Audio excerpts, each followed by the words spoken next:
What should move forward in time with me, and what should be let go as if it's dead wood. And the more dead wood that you let go of and burn off when you have the opportunity, the less it accretes around you. The most important conversation you'll ever have is the one you have with yourself. You wake up with it, you walk around with it, eventually you'll act on it. And my self-talk was the most disgusting self-talk of all time. So the sewer of my mind, like I said, you have to go back in there and fix things. A lot of us are afraid. Like right now, 20 years ago, you wouldn't find me on this show. I was too embarrassed to tell you I stuttered, I lied, all these different things, getting beat up, getting bullied, whatever happened. But that's where the true transformation starts to happen. When you can look at people, anybody, thousands of people, one person, and say, hey, this is who I am. And this is where I have to fix myself.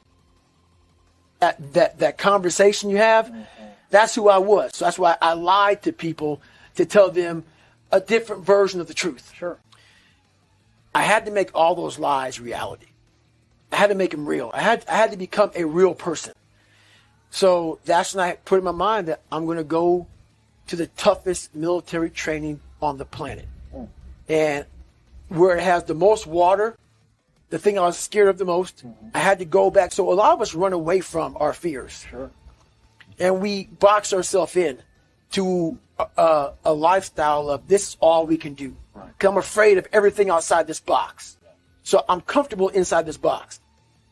I jumped the box. Oh, you did, yeah. For the first time in my life. Mentally, I jumped the box and said, hey, I got to come out here and play. When I was younger, I could get away from it a little bit. Right.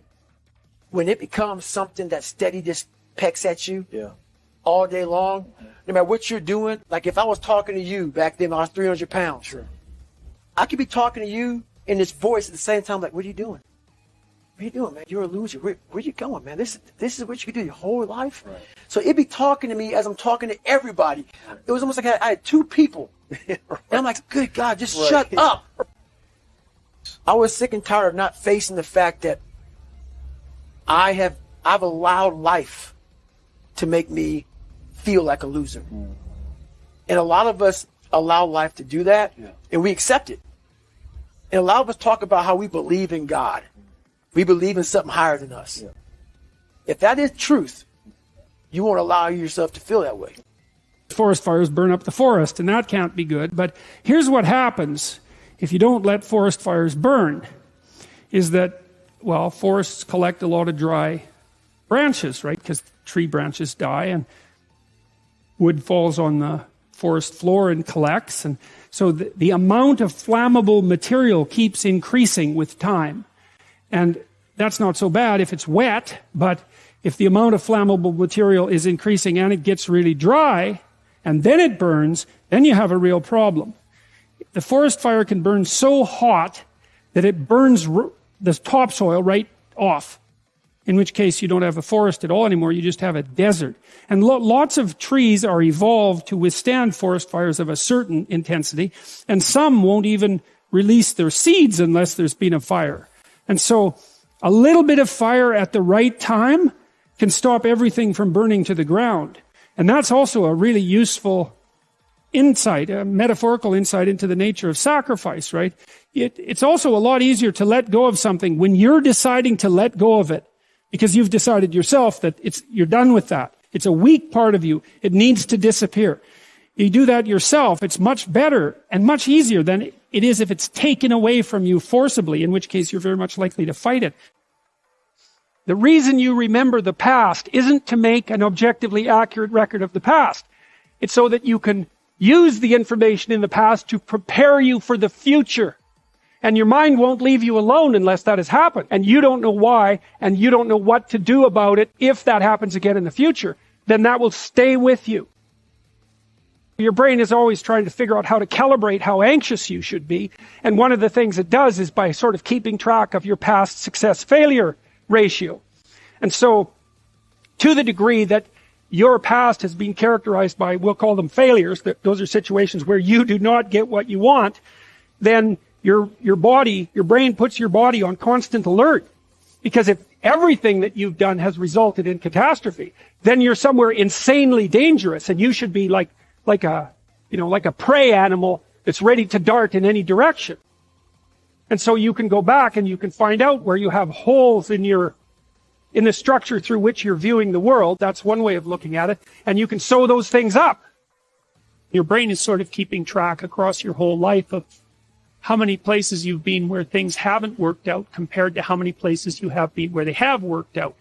And if all those places in your past where things haven't worked out, you need to map and master. And that decreases the existential load on you, but that actually decreases your psychophysiological load. Why do you remember your past? Well, you might say, well, it's in order to have an objective, record of the past. It's like it has nothing to do with that. There's only one reason you remember the past, and that's to be prepared for the future. That's why you remember the past. And so what you're supposed to do is take the past and extract out from it wisdom. And wisdom is the ability to avoid stumbling blindly into ditches. And so you think, well, here's a time in my past I stumbled blindly into this horrible ditch and terrible things happened to me. It's like, okay, you need to take that apart. You need to figure out how was it that events conspired with your participation, voluntarily or involuntarily, so that terrible consequence emerged. You need to know why that happened and how you could react differently in that situation. And as soon as you do that, your brain will leave it alone. If you're 30, 35, or 20, and most of the time you're thinking about your past, it's like your soul is trapped back there. And you need to free it through investigation. And the metaphysical language is appropriate because that is, in a sense, what you're doing. You're trapped in the past. It's like you got to break free of that so you can use all your resources to move ahead into the future. I like that job. I failed at it. What can I learn from that? And what can I do next differently to make sure I don't make that mistake again? I'm going to learn from the past, but I'm not going to dwell on it. There's no point in dwelling on it. The only point in dwelling on it is to learn from it.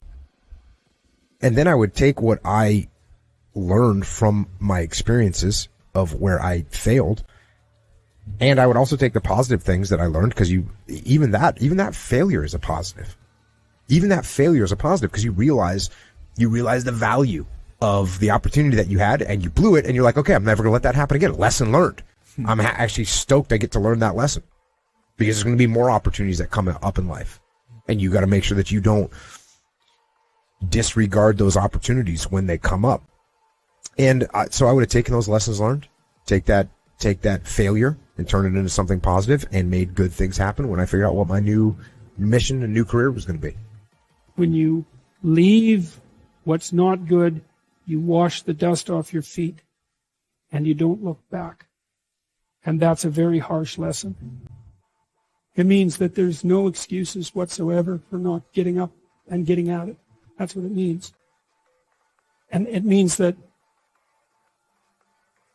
it even means that when people are beset with a catastrophe, like let's say the death of their father, that they are prone to use that as an excuse for not going about the business that they should be going about.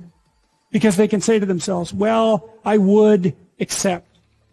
And accept, there's always good reasons. I mean, believe me, there's always good reasons for not doing what you should. That's for sure. The reasons pile up day after day to not do what you should, especially because you're aiming at things in the future. You can put them off indefinitely, right? Because of the demands of the day.